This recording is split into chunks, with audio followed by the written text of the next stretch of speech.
पानीपत की अगर बात की जाए, सफाई व्यवस्था के सर्वेक्षणों में पानीपत को सबसे गंदा शहर माना गया है और कोई ऐसी कमी नहीं छोड़ी जिससे पानीपत बदनाम न हो। उन्होंने जमकर गदर मचाया। 6 चेयरमैन, 3 मेयर, पानीपत के नगर निगम को लूटा।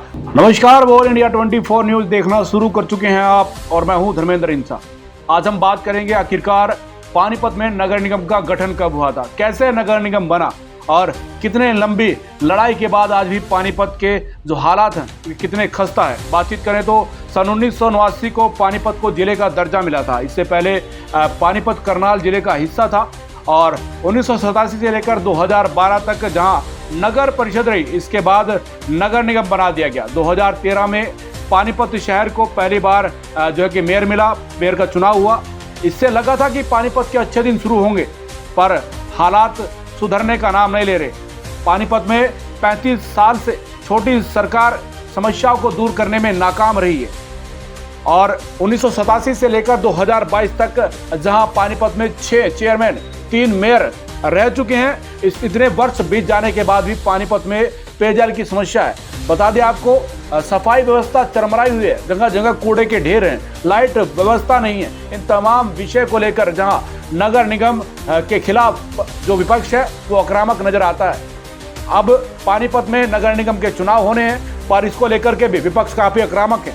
भ्रष्टाचार के मुद्दों को लेकर जो विपक्ष है वो चुनावी मैदान में उतरेगा और नगर निगम के जो दावे हैं उनकी पोल खोलेगा।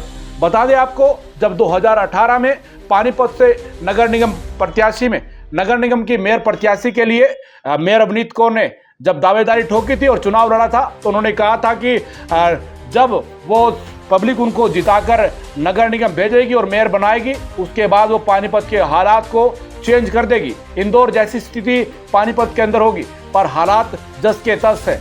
पानीपत की जनता काफ़ी त्राही है, सफाई व्यवस्था दुरुस्त नहीं है। पानीपत में जगह जगह पानी भरा हुआ नजर आएगा।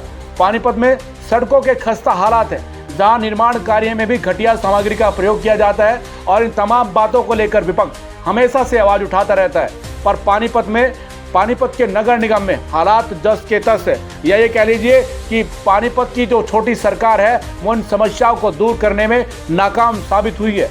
वहीं पानीपत की अगर बात की जाए तो इस बार जैसे ही नगर निगम चुनाव का बिगुल बजा तो पानीपत में कांग्रेस एक्टिव मूड में नजर आ रही है। कांग्रेस कोई भी कमी छोड़ना नहीं चाहती।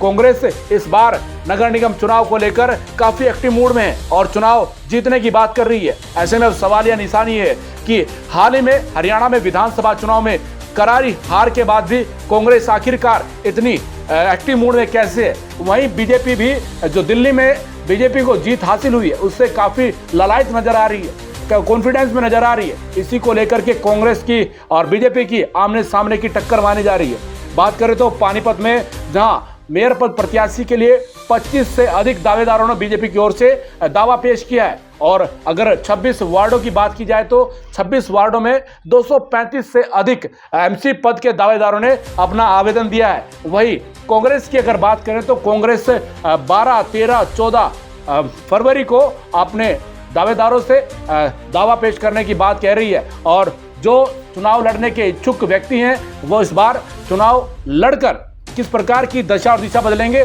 ये भी एक सवाल या निशान है। हालांकि जो पूर्व में मेयर रही, पूर्व में पार्षद रहे, उन्होंने जमकर गदर मचाया, पानीपत के नगर निगम को लूटा और कोई ऐसी कमी नहीं छोड़ी जिससे पानीपत बदनाम न हो।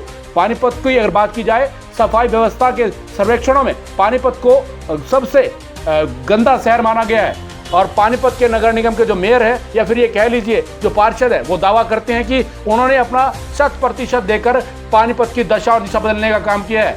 हालांकि ये तो जनता ही तय करेगी कि आने वाले चुनाव में किस पार्टी को वो वोट देकर इस बार नगर निगम में मेयर पद की प्रत्याशी को जिता करके किसको वो सीट पर बैठाना चाह रहे हैं और नगर निगम में आखिर किसको वो इस नगर निगम की चाबी सौंपना चाहते हैं।